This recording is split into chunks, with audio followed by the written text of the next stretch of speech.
کوئی تھوڑا سا نا عمل کا رستہ بھی تو میرے عزیز ہونا چاہیے.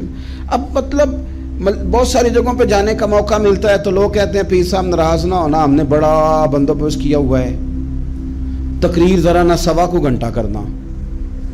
تو میں کہتا ہوں مثلاً آپ مجھے بتائیں نا 1.25 گھنٹہ تقریر کرا کے آپ نے کیا کرنا ہے؟ اگر تو آپ نے اس لیے بلایا ہے کہ جناب ایک بات سنیں گے، ایک واعظ ہوگا، سر دھنیں گے، تو وہ تو مجھے آتا ہی نہیں.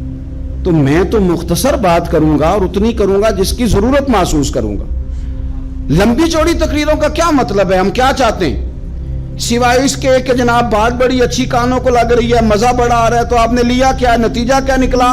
میرے رسول پاک علیہ السلام کے صحابہ جو حضور سے نصیحتیں لیتے تھے وہ کیسی تھی؟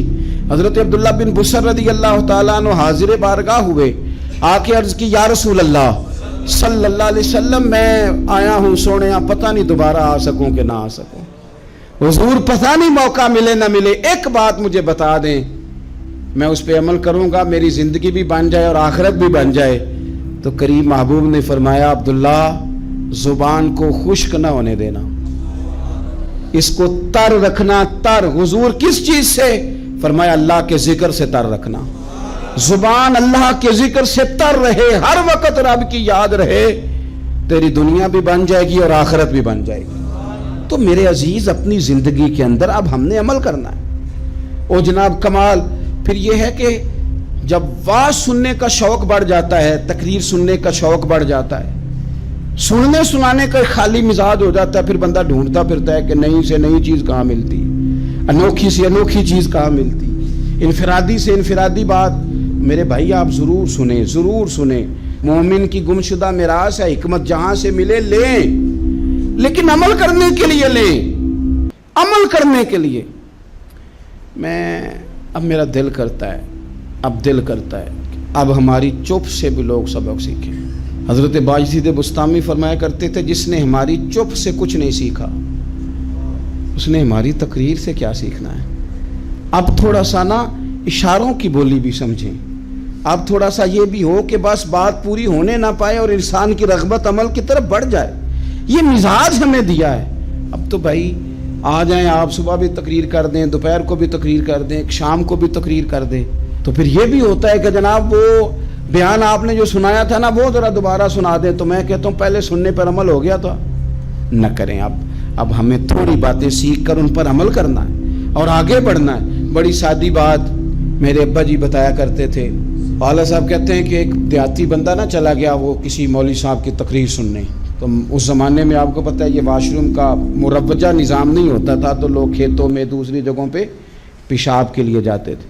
تو مولانا نے ایک احتیاط بیان کی. وہ کہنے لگے کہ پیشاب سخت جگہ پہ نہ کرو زمین پہ بیٹھ کر، ورنہ پیشاب کے چینٹے اڑیں گے، کپڑوں پہ پڑیں گے، اور حدیث میں سخت حکم ہے اس مسئلے. تو کوئی نرم جگہ ہو ایسی جہاں پیشاب کریں چینٹے نہ اڑیں. وہ بندہ عمل کرنے والا تھا نا، اسے نیری تقریر سن کے سر دھن کے جانا نہیں تھا.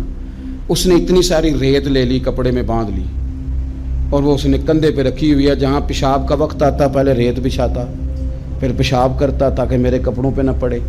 ایک صاحب نے اسے کہا کوئی ہفتے بعد چلو بیان سننے چلیں. تو کہنے لگا میں پہلے پہ عمل کر لوں، یہی بڑا ہے. میں نے تو اتنی ساری ریت، کندھا تھک گیا ہے میرا، اس دن سے اٹھائی ہے. تو میں نہیں چاہتا کہ نہیں بھی سنوں تو کسی اور جگہ میں. یہ تفریح تباہ کے لیے بات کو نہ سمجھیں. اس سادے آدمی نے جو ہمیں سمجھایا مجھے اور آپ کو، اس پر غور کرے کہ کل بھی سنا تھا، پرسوں بھی سنا تھا، پیر صاحب نے ترسوں بھی کہا تھا، شیخ نے پرسوں بھی کہا تھا، پچھلے ہفتے بھی کہا تھا. تو نے اگر شیخ کی بھی نہیں سنی، استاد کی بھی نہیں سنی، پیر کی بھی نہیں سنی، اور اس دور کے پیر جو صحیح کام کرنے والے ہیں، استاد جو صحیح کام کرنے مجبور ہو گئے ہیں بیچارے. کہتے ہیں کس کی تربیت کریں؟ کس درد سے کہا تھا حضرت سلطان باہو نے. وہ کہتے ہیں اور رب دا طالب کوئی بھی نہیں ملیا، اتے جو ملے ہے طالب زردہ ہو. یہ تو آئے ہیں کاروبار سیدھا کرنے، فوٹو کھچوانے، فلاں کام کے لیے. یہ تو وہ جو ہم دینا چاہتے ہیں اس کا تو مزاج ہی نہیں. پہلے بھی میں نے کہا تھا، پھر کہتا ہوں مجھے شوق نہیں ہے. خدا مجھے معاف کر دے اس دن سے پہلے جس دن یہ شوق ہو کہ میں سویرے جاؤں گا تو نوٹ لاؤں گا، تو شام جاؤں گا تو نوٹ لاؤں گا. یہ شوق نہیں ہے، طبیعت نہیں ہے، من نہیں چاہتا. لیکن یہ کہ یہاں بھی آ جائیں خطاب کر دیں، یہاں بھی او خدا کے بندو ہم کہاں اس قابل ہیں ہم خطاب کریں. ہم نے تو نا جی ایک اذان دینی شروع کی ہوئی، صبح و شام ایک اذان پڑھتے ہیں، ہے یہ پیغام حضرت احمد رضا کہ بارگاہ نبی کے رہو با وفا۔